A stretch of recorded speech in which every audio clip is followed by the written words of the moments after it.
Et salut tout le monde, comment ils vont là? J'espère que vous vous portez bien ce mois de décembre avec les fêtes de Noël qui arrivent. Salut à tous ceux qui me regardent en rentrant du taf, en mangeant ou sur leur toilette.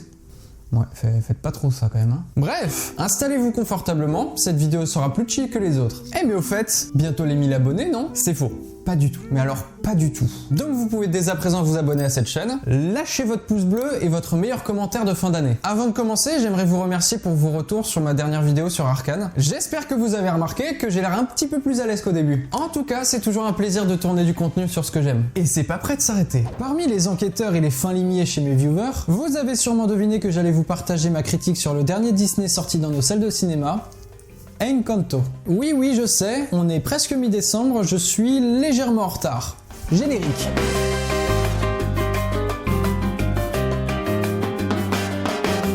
Déjà, je voulais vous dire que ça fait plaisir de revoir un Disney au cinéma. Ça remonte à loin quand même la dernière fois. C'était quoi déjà? La Reine des Neiges 2? Ouais, 2 ans quand même, presque tout pile. Et j'ai aussi été agréablement surpris par quelque chose que je n'avais pas vu au cinéma depuis très longtemps. Et pour ça, j'aimerais faire une parenthèse, non pas sur le long métrage Encanto, mais sur le court métrage qui a été diffusé en préséance. J'aime beaucoup trop quand il y a un court métrage avant un film d'animation. Continuez à faire ça vraiment. Le petit bonbon avant d'attaquer le plat principal, ça fait toujours plaisir. Le court métrage en question s'appelle Far From the Tree. Notez cet anglais impeccable et raconte l'histoire d'un petit raton laveur et son parent allant à la plage chercher de la nourriture. Le truc c'est que malgré les avertissements de son aîné, le petit raton a une curiosité insatiable et il se rendra vite compte que le monde qui l'entoure est rempli de dangers. Bref, outre l'histoire assez classique, vu qu'elle met en scène des animaux dans un court-métrage de 5 minutes, c'est la direction artistique et l'ambiance sonore que j'ai adoré. En particulier cette petite bouille trop mignonne. Comment ne pas craquer devant cette tête? On dirait mon chat. C'est les mêmes. C'est les mêmes. Regarde la caméra. Bon, je ne vais pas vous cacher que j'ai eu ma petite larme à la fin, hein. Ah non mais moi je suis une merde, hein. Je chiale presque à chaque film d'animation où il y a de l'émotion, et avec la musique qui va bien aussi. Petit cœur sensible que je suis. En tout cas, ce court-métrage tout mignon m'a provoqué plus d'émotion que le long-métrage en lui-même. Oups, j'en ai déjà trop dit. J'aurais pas dû dire ça. Enfin bref, si vous avez l'occasion de voir ce petit film, vraiment foncez, c'est trop choupi. Après, je doute qu'il soit déjà sur Disney+. Je pense pas. Maintenant que ça c'est fait, passons à la critique de Encanto. C'est parti? Présentons déjà le film. Encanto est le dernier long métrage d'animation de chez Disney, réalisé par Jared Bush et Byron Howard, et sorti dans nos salles le 24 novembre dernier. Jared et Byron ayant précédemment travaillé sur la réalisation de Réponse et Zootopie. Ça annonce du lourd. Bon déjà, ça veut dire quoi Encanto? Que je me cultive un petit peu. Encanto. Charme. Ah oui, et je l'ai vu en VO, hein, je précise. Ce film nous raconte l'histoire de la famille Madrigal, vivant dans un havre de paix qu'ils appellent l'Encanto, un village dans les montagnes de Colombie, avec en son amont une maison magique, la Casita de la Famille. Cette magie est représentée par une bougie, gardée précieusement dans la maison. Dans cet endroit fabuleux, chaque enfant de la famille est doté d'un pouvoir magique lié à la Casita et offert par le miracle de l'Encanto. Chaque membre non. Intervient alors l'héroïne du film, Mirabelle, la seule des Madrigal qui n'a pas obtenu son pouvoir. Vais-je spoiler le film? Peut-être, j'imagine à certains moments, mais je pars du principe que vous l'avez sûrement vu.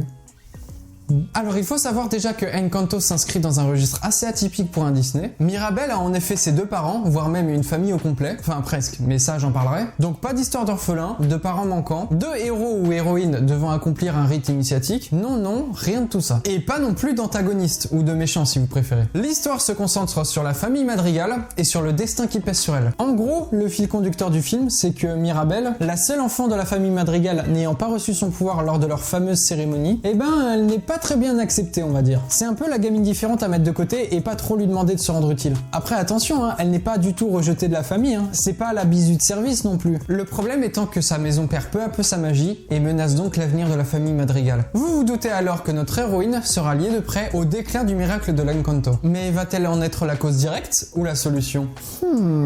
Pour ceux qui n'ont pas vu le film ou qui se sont endormis dans la salle, vous aurez sûrement remarqué que Disney s'est tourné une nouvelle fois vers une comédie musicale. Vous vouliez des chansons? Vous en aurez, ça oui. Des chansons pour présenter la famille et sur presque chaque personnage important ou non. Bref, beaucoup de chansons, presque autant que Moana je dirais. Enfin, et ça c'est quand même important de le notifier, mais Encanto est de nouveau un film qui s'inscrit dans la jeune lignée des Disney, qui se concentre sur une culture, ses couleurs, ses pratiques, comme par exemple Moana ou Coco. Ici, l'histoire se passe en Amérique du Sud et plus précisément en Colombie. D'où l'intérêt d'une comédie musicale. Quoi de mieux pour représenter ce pays aux coutumes joyeuses et colorées, où la danse a une place très importante. Mais du coup, qu'est-ce que j'ai pensé du film? Commençons par le commencement. On va d'abord parler de ce qu'on peut voir avec nos yeux. Logique. Le film est magnifique. Vraiment, il est foisonnant de couleurs. La végétation est omniprésente, ce qui renforce ce côté havre de paix de l'Encanto et qui permet à nous spectateurs de soit reconnaître, soit découvrir la faune et la flore de Colombie. Après, il est quand même très classique et reste dans la patte 3D de Disney telle qu'on la connaît depuis Réponse, sans trop de réelle prise de risque comme a pu faire Lucas chez Pixar. Le film surprend par son utilisation très fréquente de particules. Chaque Disney a sa prouesse technologique attitrée. On a la beauté de l'eau turquoise de Moana, le traitement de la lumière de nuit dans Coco, ou bien le travail de décor dans Raya. Et bien dans Encanto, les effets de particules nous en mettent plein la vue à tout moment du film. Que ce soit des lucioles, des papillons, les fleurs, ou encore les effets magiques émanant de la bougie. Et ça, c'est beau. Ensuite, on a une très grande diversité de personnages à l'écran, que ça soit sur la famille Madrigal ou l'ensemble du village, mais ça, c'est propre au pays qui est un parfait brassage ethnique. On a donc un sacré mélange de couleurs dans l'architecture, les vêtements et les personnages. D'ailleurs, en parlant de vêtements, la tenue de Mirabel est certes originale et je trouve que ça lui va plutôt bien, mais je suis le seul à penser que ça fait robe de petite fille, des trucs brodés là, tout ça, je sais pas. En clair, on peut définir ce Disney comme un film esthétiquement très abouti. Après, le beau ne fait pas tout, surtout aujourd'hui où il serait difficile de la part de Disney de nous proposer un film d'animation moche. Un film live action de chez eux, je dis pas, mais une animation, non. Ensuite, le scénario. L'un des points les plus importants, si ce n'est le plus important d'un film. Logique, t'as beau trouver ça magnifique, t'as pas envie que le film te raconte l'histoire des tuches en Colombie, non merci, ça va aller. Comme je l'ai dit, l'essentiel de l'histoire se déroule dans la maison magique des Madrigals. On est concentré sur cette famille et sur les péripéties qu'elle rencontre. Comme tout le monde a des pouvoirs magiques et s'en servent pour le bien du village. On a du plus âgé au plus jeune. Abuela Alma, la doyenne de la famille, celle qui a reçu le miracle de l'Encanto, représentée par la bougie magique. Giulietta, pouvant soigner toutes les blessures avec la nourriture qu'elle cuisine. Elle est la mère de Isabella, Luisa et Mirabel. On a Peppa qui peut changer la météo en fonction de son humeur. Elle est la sœur de Giulietta et la mère de Dolores, Camilo et Antonio. Isabella est la belle gosse de la famille. Elle a le pouvoir de contrôler les fleurs ou même la végétation en général. Luisa a une force surhumaine. Dolores entend tout de super loin. Camilo peut prendre l'apparence de n'importe qui. Antonio peut comprendre et parler aux animaux. Aujourd'hui, je vais insulter des mères. Et enfin Mirabel qui a le pouvoir de... Et non, c'était pour voir si vous suiviez. J'ai pas beaucoup d'amis, vous savez. Ah oui, et il y a Bruno aussi. Mais on ne parle pas de Bruno. Silencio Bruno! Silencio Bruno! Sérieusement, ils ont fait exprès en vrai? Coïncidence? Ça m'étonnerait! On a donc une belle brochette de vainqueurs, mais sont-ils tous utiles? Spoiler, non. Faut noter par contre qu'on a plus de personnages féminins que masculins, et je trouve ça assez cool et rafraîchissant pour le coup. Mais oui, je disais, le film dure 1h45 environ, et il est effectivement difficile de raconter une histoire correctement en développant tous ces personnages. Bon, il y en a eu certains qui ont une chanson dédiée, d'autres quasiment rien, juste quelques lignes de dialogue ou des gags. Par exemple, dans les personnages qu'on voit le plus, on a les deux sœurs de Mirabel, Isabella et Luisa, avec qui elle aura des interactions, mais pour ce qui est de ses cousins, c'est autre chose. Et ses propres parents aussi, quasiment absents du film. La mère n'a même pas de chanson sur elle.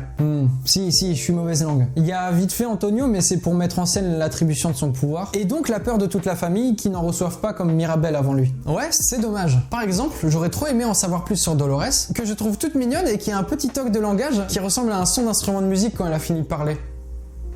Franchement, j'ai bien aimé. Mais malheureusement, elle n'a été cantonnée qu'à son pouvoir, celui de tout entendre, et donc ses rares dialogues tournent uniquement autour de ça. Comme Peppa et Camilo d'ailleurs. Et puis, il y a Bruno. On ne parle pas de Bruno. Si, je vais en parler, c'est quand même ma critique. Alors, Bruno, qui ressemble d'ailleurs à Alfredo Linguini après le vaccin, eh bien c'est compliqué parce que c'est l'un des personnages les plus importants de l'histoire, puisqu'il est au cœur des enjeux que va rencontrer la famille. Bruno a reçu le pouvoir de prédire l'avenir. Le problème, c'est qu'il a prédit la fin du miracle de l'Encanto, et donc l'effondrement de la famille Madrigal. Il a donc décidé de s'exiler et il a été effacé de la famille, d'où le « on ne parle pas de Bruno ».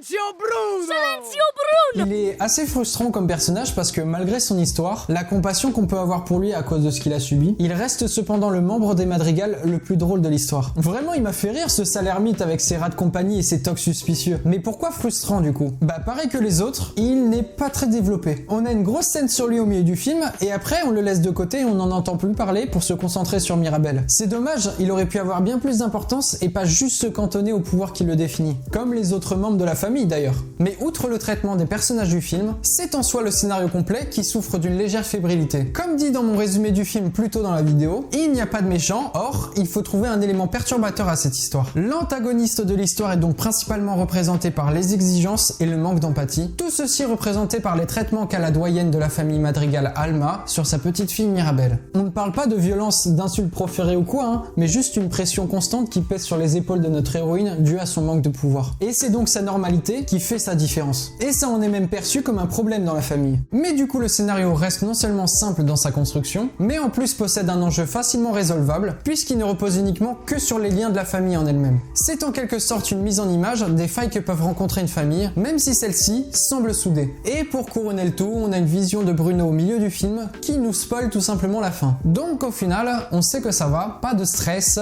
y a point. Outre ses fragilités, on passe un super moment devant ce film qui passe plutôt vite, franchement. En plus, l'humour est réussi, les gags sur les pouvoirs magiques des membres de la famille sont plutôt bien amenés, puisqu'ils s'appuient sur l'hypocrisie des Madrigal vis-à-vis de Mirabel, qui fait genre d'être fière alors qu'elle n'a même pas de pouvoir, cette grosse naze. Oh, ça c'est pas très gentil. Le film se regarde bien malgré ses problèmes de narration. Les chansons sont entraînantes, assez bien écrites pour certaines, j'imagine que ça aide en VO, et développe les personnages, même si certaines chansons sont peu mémorables. Encore un point à discuter. Les musiques sont omniprésentes, mais malheureusement oubliable. Ouais, à part la première chantée par Mirabel, j'en ai pas vraiment qui viennent en tête ou que je pourrais fredonner. Elles sont très agréables à l'instant T où tu les écoutes, mais ça s'arrête là. Les chansons sont hors du temps, c'est-à-dire un peu comme un dialogue, à l'instar de Coco ou même Tous en scène où les chansons sont réellement chantées devant un public. Dans Encanto, quand une chanson se lance, c'est comme si une bulle de temporalité se formait autour des personnages concernés et une fois terminé, ils reprennent exactement là où ils en étaient. Finalement, ce film, c'est comme aller voir une comédie musicale dans un théâtre, c'est divertissant, on n'a pas besoin forcément